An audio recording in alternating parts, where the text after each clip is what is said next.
Shattering Myths. I'm your host, Yahowah. It is our pleasure as part of this program to welcome one of my very favorite people, a good friend, al-Rassooli, to the program, who is calling in from Europe. al-Rassooli is the single most articulate spokesperson relative to the religion of Islam. No one understands the religion better or can speak with more authority regarding its nature. How are you, IQ? I'm fine, thank you. How are you? Good, wonderful. I want to play a news clip about an Indian student, not Indian in the sense of American Indian, but the real McCoy in India, asking the President of the United States what he thought about jihad. And his response to this question is just so laughable that I guess laughable, but only in a very sick and perverted way. That after the clip, I would like you to tell us whether or not he has told the truth, either in his waffling on being unable to define jihad or to speak out against jihad, or his statements regarding the greatness that is Islam. Scott, could you play the news clip for us on Mr. Obama? The phrase jihad has a lot of meanings within Islam, and is subject to a lot of different interpretations. But I will say that, first, Islam is one of the world's great religions. I think all of us recognize that this great religion, in the hands of a few extremists, has been distorted to justify violence. And so I think one of the challenges that we face is how do we isolate those who have these distorted notions. Okay, let's take the three aspects of what he said. Is there any dispute of any kind regarding what jihad means in the Quran and in Islam? None whatsoever. Jihad is one and the same in every interpretation in Islam. And it means jihad fi sabilillah, which means to fight physical warfare against all those who do not believe in Muhammad as a prophet and Allah as God. Very simple. There is absolutely no dispute. Jihad, in fact, is the unspoken or unwritten sixth pillar of Islam. So if, for the president to say that there are many interpretations of jihad in Islam, would that be an outright lie? Not only an outright lie, then he is either using taqiyya, which is a Muslim Islamic religious subterfuge, and I believe he's a Muslim anyway, or he is stupid. Because there is absolutely no misrepresentation or no misunderstanding about jihad. Jihad has always been, in the hadith, the foremost pillar of Islam. It supersedes everything of the others, like the charity, like salah. Nothing is equal to jihad. Muhammad said in the hadith that he would love to be martyred in jihad, to be resurrected, to be martyred again in jihad. That's it, very simple. The definition of jihad that is written in the Noble Quran. Now, the Noble Quran is published by the Saudi Arabian royal family. The publishing center for the Noble Quran is in Mecca. It is considered to be, and it is most factually, the most literal translation of the Quran. It's the translation of the Quran that is found in 80% of the world's English-speaking mosques. When jihad is introduced in Quran 2:190, this is how the most authoritative scholars in the world of Islam define jihad. And I'm going to quote, "Jihad is holy fighting in Allah's cause with full force of numbers and weaponry. It is given the utmost importance in Islam and is one of its pillars. By jihad, Islam is established. Allah's word is made superior, which means only Allah has the right to be worshipped. And Islam is propagated. By abandoning jihad, Islam is destroyed and Muslims fall into an inferior position. Their honor is lost, their lands are stolen, their rule and authority vanish. Jihad is an obligatory duty in Islam on every Muslim. He who tries to escape from this duty or does not fulfill this duty dies as a hypocrite. Is there any part of the Noble Quran summation of the meaning of the word jihad, its purpose and its importance, that isn't supported in the Quran? It's fully supported in the Quran. Jihad is the foremost dogma in Islam. Obama has been a liar since even before he became a president.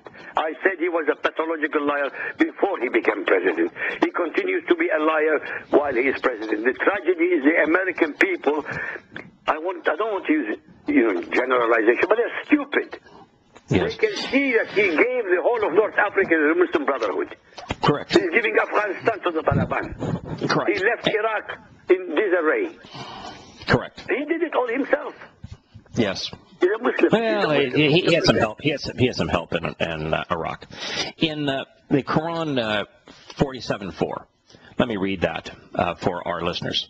So when you clash with the unbelieving infidels in battle, fighting jihad in Allah's cause, smite them on their necks until you overpower them, killing and wounding many of them. At length, when you have thoroughly subdued them, bind them firmly, making them captives. Thereafter, generosity or ransom based upon what benefits Islam, until the war lays down its burdens.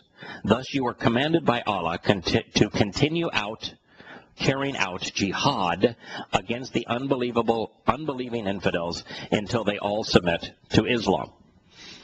Anything that's a spiritual struggle there? No. Is there any? Sorry. I was just going to say, before you read that, is there any place, anywhere in the Quran that it is possible, even with the total extrapolation and you're blinded to every other verse, is there any place in the Quran that jihad is presented as a spiritual struggle and not as all-out war? Not once is it a spiritual struggle. Every single time it's all-out war. So if the Quran is the... Go ahead. Go ahead and read that, then I'll ask you another question. Go ahead. Sahih al-Bukhari hadith 4.50, narrated by Anas bin Malik. The Prophet said, a single endeavor of fighting in Allah's cause, qital fi sabilillah, jihad, is better than the world and whatever is in it. I mean, this is crystal clear. Every single verse in the hadith, every single verse in the Quran describes jihad as total war against humanity who do not believe as they do. Very simple. Is there any authority in Islam that has the force, the authority, the credibility to contradict either the hadith or the Quran? Never. No. Okay, so Islam is comprised entirely of the hadith and Quran. That's the authority in Islam, correct? That is Sharia. That is Sharia. That is exactly what it is. So is there any place in either the hadith or the Quran where jihad is presented as anything other than fighting? Never. Always fighting, never as a spiritual communion between the believer and their God Allah. Never. So why do you think the President of the United States, because he knows that. He knows that for a fact. Know that. Maybe he's a liar. Maybe he's stupid. I don't know. No. If he's lying, then he knows it. The only chance that he could say there's many interpretations of jihad and not answer the question is to be stupid. Then he could just say, I don't know the answer to that question. But he didn't choose the I don't know the answer card. He chose the I'm going to lie card, which means there are many interpretations. And I know, anybody that has done 15 minutes of research knows, and this man was raised as a Muslim with a Muslim father and began his education in a madrasa, in a fundamentalist Islamic school. He knows for a fact that jihad only means fighting with weaponry. And so when he chose to say that there are many interpretations, what was the motivation for doing that? Why would he knowingly lie about the primary pillar of Islam and Islam's signature, this jihad fighting? Why would he lie? Because he is using taqiyya. He is using taqiyya, the Islamic religious subterfuge, which tells the followers of Muhammad, you can lie as much as you want, as long as you are deceiving the unbelievers to feel comfortable. And then you destroy them. And that's what he's doing. The taqiyya concept in Islam is probably not familiar to many of our listeners. It comes up a number of times in the Quran, and it comes up a number of times in the Hadith. It is first presented in the Hadith when Muhammad was being confronted by a poet who was saying, you know, you ought not trust this guy. He is a self-serving fool. He is a kidnapper. He is a slave trader. He is a mass murderer. Why in the world are you trusting this guy with your soul? Good questions. And so Muhammad wanted her killed, this poet killed. And so he had some of his henchmen come to him and said, hey, Muhammad, you want somebody killed? I'm your guy. I'll do it. But you know, it's going to be a lot easier if I have if I'm allowed to lie on behalf of this assassination. And what did Muhammad say? Go ahead and lie. Go ahead and lie. That's exactly what he said. Now, in the 9th surah of the Quran, it begins by telling Muslims it's okay to lie, doesn't it? Yes. And what does it say? Yeah, what does it say as the Quran's 9th chapter opens regarding a treaty, which would be a sworn written promise between Muslims and non-Muslims? Does it not say that the treaty between Muslims and non-Muslims is not binding on the Muslims? They are null and void. They are only temporary. That is exactly what it's all about in Islam. It's only temporary. No treaty, no word of a Muslim can ever be fulfilled by a Muslim. Right. Again, when it's done with an unbeliever. Unbelievers in Islam are only beasts. We are only beasts. People who do not believe in Islam, Muhammadan style, are beasts, not human beings. So the President of the United States. Right. So the President of the United States was following the Islamic instruction to lie on behalf of the religion of Islam to make its victims easier prey. We'll be back with Shattering Myths in a moment.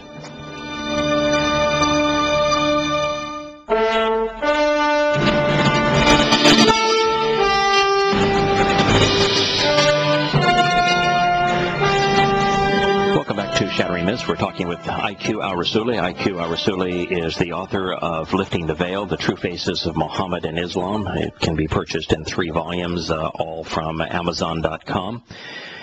So what we have determined thus far, based upon the President's clip in his answer to an Indian schoolgirl, was that he doesn't want to tell the truth about what jihad is, that he purposefully chose to lie about jihad having many interpretations when it only has one, and that by lying on a subject that he actually knows quite well, that he demonstrated the Islamic religious edict of purposeful deception. And then, rather than deal with the fact that Islam is jihad, jihad is Islam, he chose twice to say that Islam was a great religion. So said it twice. So even though Islam is responsible for 99% of the terrorist acts perpetrated in the world today, even though jihad is the signature of Islam, even though Islam is repressing its own people, that it provides them with no free will, no choice, no freedoms, no opportunity for educational advancement, no economic opportunity, the most savage religion ever perpetrated on humankind, he twice called the religion great. What has Islam been great at other than raiding, stealing, enslaving, and killing? I can't think of anything. Can you? So when Muhammad created Islam, the first 10 years of the Islamic era, he led 75 terrorist raids. Well, he actually didn't lead all 75 because he was a lazy bum. He inspired 75, led many of them. So we begin with 75 terrorist raids inspired and led by Muhammad, and those terrorist raids killed the men, enslaved the children, raped the women, and stole property, which was how Islam was funded. Is that the start of a great religion? According to Obama, yes. Okay. By the way, now, let me just go a little further here. So the Quran documents, as does the Hadith, the systematic massacre of the Jews in Arabia and the animosity that Muhammad had towards his fellow Arabs in Arabia, and goes through these 75 terrorist raids in the first 10 years of the Islamic era. And then immediately upon Muhammad's death, what does Abu Bakr and the first Muslims, what do they do next? Well, first of all, at the moment he died, the people who converted to Islam under duress and terror apostatized. Correct. Tens of thousands of pagan Arabs who were forced to convert to Islam, Muhammadan style, apostatized. And the first Khalifa, Abu Bakr, took him 2 years to slaughter them back into Islam. Right. It's called the War of Compulsion. He declared war against everyone in Arabia, and back to the old standard, you either die or you convert to Islam. Those are your choices. Now, after that, what then, for the next 100 years, what was the most barbaric group of people probably in human history in terms of what they did to the world? What happened? What happened in the next 100 years? The Arabs, they conquered 3 continents. They destroyed, according to the latest report, 140 million black Africans, 110 million Hindus, and tens of millions Christians and Buddhists. That's what they did. That's exactly what they did. So almost 300 million people were butchered in the name of Islam in its first 100 years. Correct. So this religion, in its infancy, in its first 100 years, murdered 300 million people, robbing them, raping them, and enslaving them. And that is a great religion? According to Obama, yes, because he's one of them.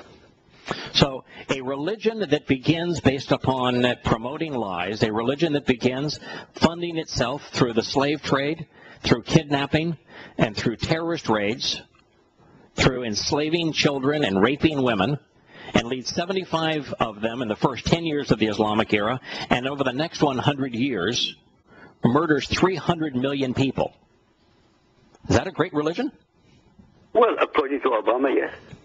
Okay, and let's just look today. Apart from the handful of countries that are personal fiefdoms that float on top of oceans of oil, aren't the 50 Islamic countries the most impoverished, the least free, the most uncivil, the most hellish places on earth to live? They are. So how could it be a great religion if those countries that are influenced by Islam are the most impoverished and destitute places on earth? Because Obama is lying to the American people, has been lying to the American people for the last 5 years. So, if your eyes were open, if your mind is open, wouldn't you reject the lie and say, why are you acting like a Muslim and lying to us?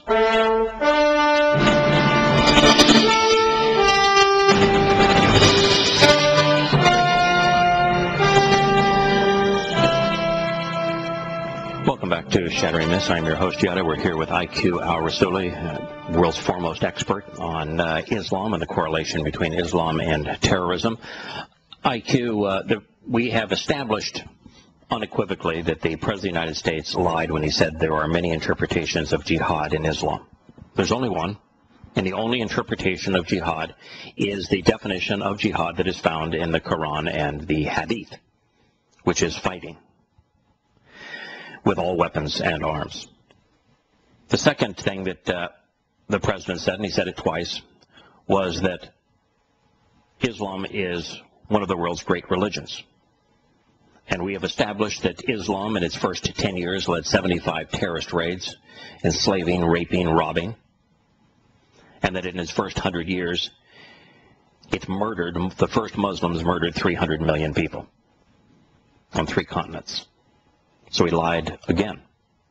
we've established that lying is part and parcel of Islam, and that to lie in this way actually demonstrates that someone is either a Muslim or has Muslim proclivities. Before we move to the third lie of the president, I would like to ask you a simple question. If you're rational, if you're informed, and someone asks you a question, they say, what is the best predictor of future behavior? What is the answer?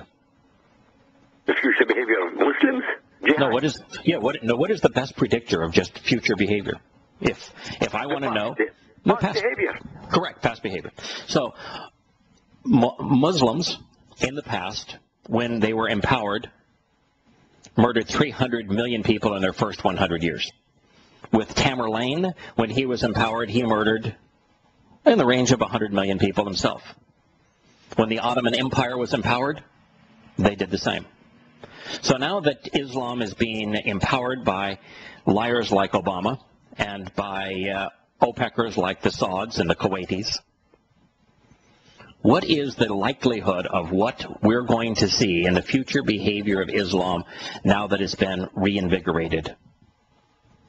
More death and destruction in Europe, America, India, China, Russia, everywhere else that is not Muslim.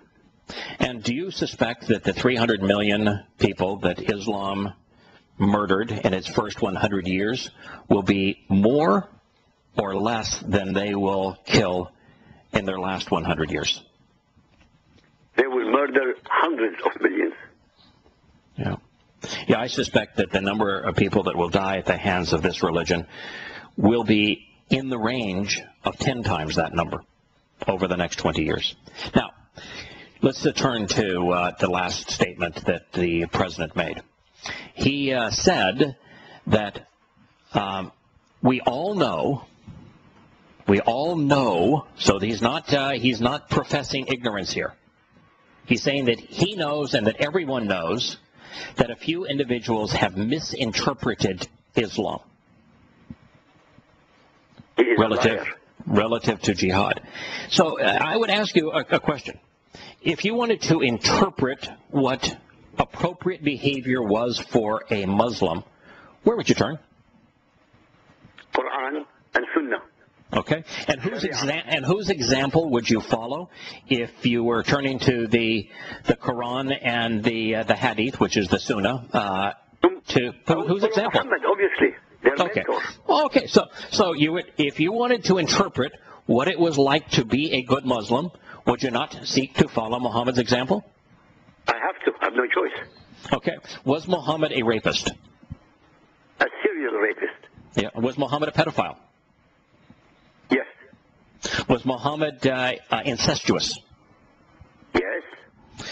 Was Muhammad a mass murderer? 100%. Was Muhammad a terrorist? Again, 100%. Was Muhammad a slave trader? Yes. Was Muhammad a kidnapper? Yes. Was Muhammad an acknowledged liar? 100%. Pathological liar. So, if you were to turn to the Quran and Hadith so that you could interpret Islam correctly, the example you would have to follow is Muhammad's, correct? Correct. And if you follow Muhammad's example, you are going to be a terrorist, a mass murderer, a slave trader, a kidnapper, or a rapist, and a pedophile. Is that not correct? That is correct. This was exactly what Osama bin Laden was. Osama bin Laden is not a terrorist from the point of view of Islam. Osama bin Laden is not an extremist. He is not radical. He is the pure Muslim. Correct. He is the perfect representation of a male Muhammadan Muslim. And so every jihadist, every mujahideen, every Muslim that is fighting in Allah's cause, killing, committing acts of terrorism, kidnapping, murdering, the whole 9 yards, are they radicals or are they fundamentalists? Are they following Muhammad or are they corrupting Muhammad's message? They are fundamentalists. They are not radical. They are following the scripture. They are following Sharia. They are following Muhammad. They are the perfect Muslim group. So did the President of the United States have the trifecta of lies when he said, A, that there are many definitions of jihad in Islam, that Islam is a great religion, and the jihadists have corrupted the religion. Was that not a trifecta of lies? Of course, because he is a Muhammadan Muslim. He's a Muslim. He is following Muhammad. Muhammad was a pathological liar. Muhammad allowed his followers to lie so that they can deceive the infidels, so that they can destroy them. That is exactly what he's been doing for 5 years. I'm not a Democrat. I'm not a Republican. I'm not an American. I'm not taking sides. I'm telling you the fact. Yeah, nor am I. And whether or not Obama is a socialist secular humanism and embraces Islam, or he is a Muslim who embraces socialist secular humanism, or he is a real Christian or a phony Christian, I don't really care. Don't care. It means nothing to me. But what does mean something to me is that this man knows Islam. And here in this question on the most egregious threat to the world today, which is Islamic jihad, he lied not once but 3 times. He followed, as you have pointed out, the Islamic religious edict to deceive. Knowingly, purposefully, and he lied on all 3 occasions. Jihad has one definition in Islam: it's fighting with weapons to kill non-Muslims in Allah's cause. Number 2. And there is no such thing as a radical Muslim, nor is there such a thing as an extremist Muslim. There is no such thing as a minority in Islam who are committing crimes which are against Islam. Those people who are doing it are the purest of Muslims. When a Christian tries to follow the example of that is set for them, I'm going to use the real name as opposed to the phony name of Yahowah, are they called a radical or a fundamentalist? Fundamentalist. So why do we call someone who, following Muhammad's example, a radical? Because they are lying to us. Yes, they are. So here's the President of the United States on the single greatest threat to the world today, which is Islamic jihad. It is the most murderous, most terrorist-oriented, most destructive force on the earth today. And the President of the United States, given an opportunity to speak out against Islamic jihad, chose to lie not once but 3 times in a fairly short clip. Well, this is pathological lying. I mean, by the way, killing Osama bin Laden is part and parcel of the red herring. He is pretending by killing him, they use him as a scapegoat. Correct. Osama bin Laden, he's a martyr. Right. It's finished. Don't go see. I mean, he just served his purposes. What's happening now, by killing him, people will think, but he killed him, so he can't be a Muslim. That means Obama. But he is a Muslim. Yeah.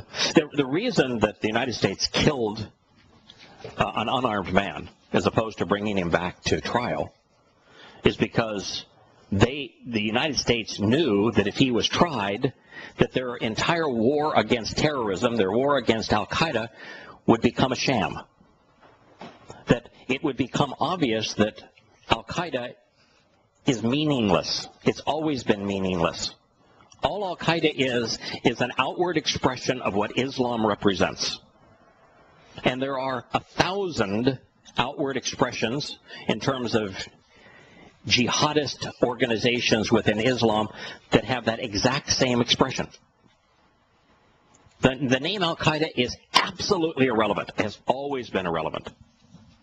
I agree with you. I have always said it, because I always said, and I know it sounds egregious, it sounds obnoxious, that every single believing Muhammadan Muslim anywhere in the world outside Dar al-Islam can only be a traitor in waiting or a traitor in action.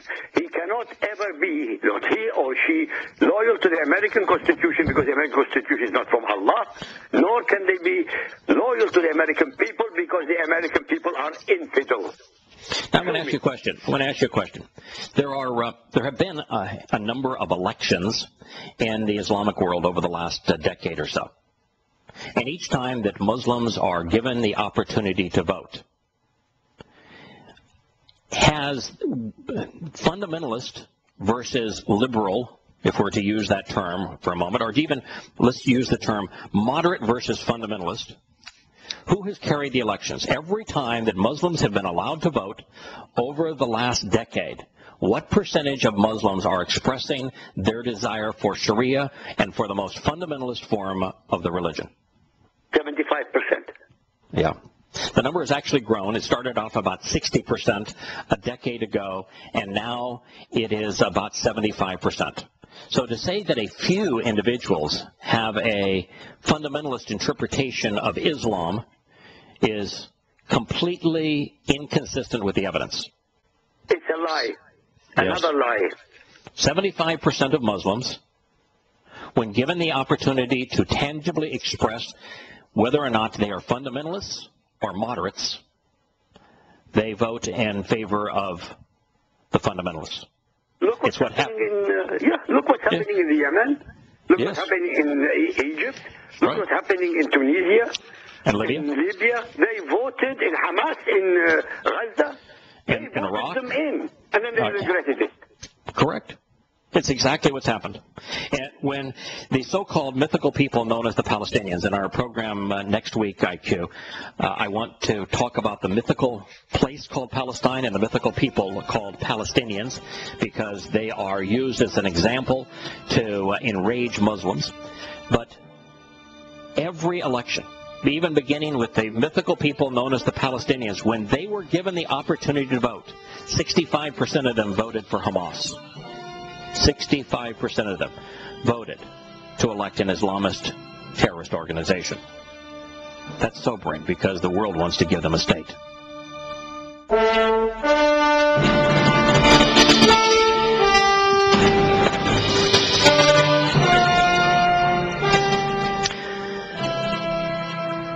Welcome back to Shattering Myths. I am Yahowah. We're here with IQ al-Rassooli, and just in a moment we'll turn to Jason, who's called in from Toronto.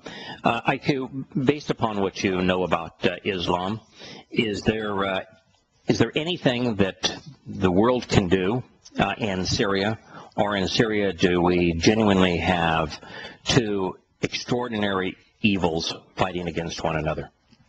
You have two extraordinary evils fighting against each other, and we should not interfere.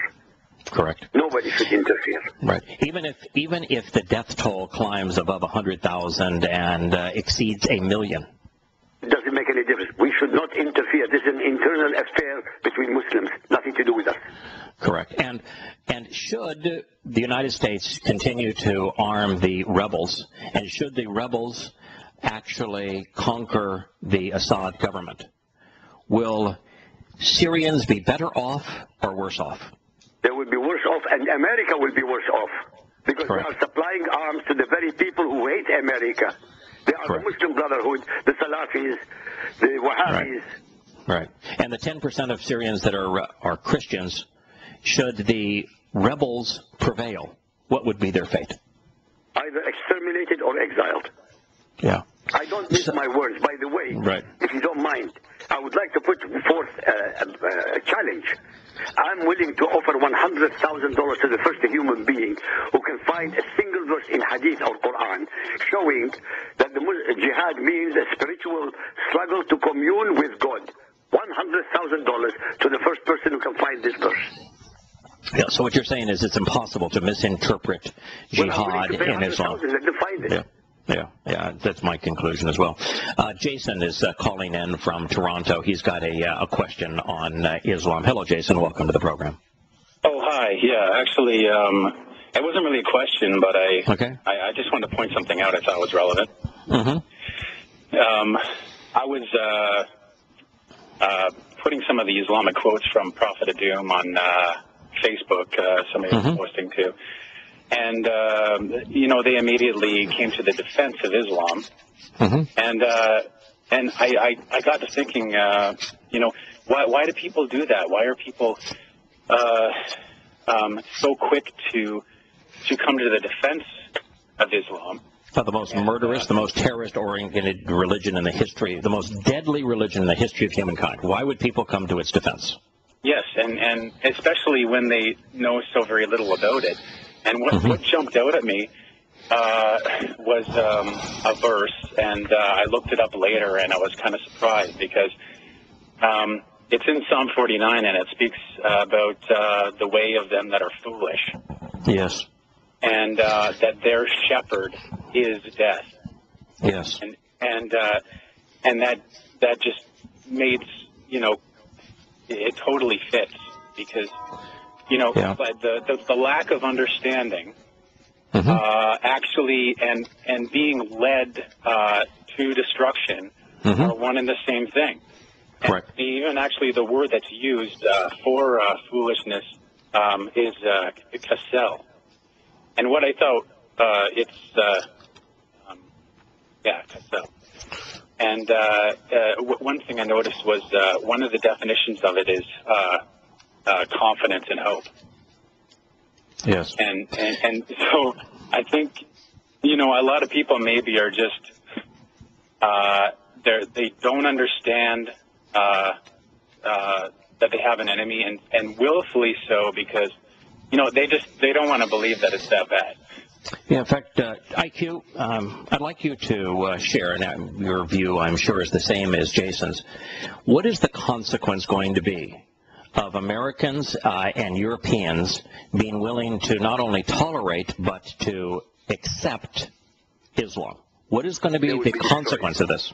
Yeah, they will be destroyed. Yeah. There is no other solution. They will be destroyed from within and from without. And this is a process which has been going on now for the last 30 years. So ignorance is, as we speak. So ignorance is not bliss, and tolerance is not a virtue. Tolerance of the intolerant is not a virtue. Correct.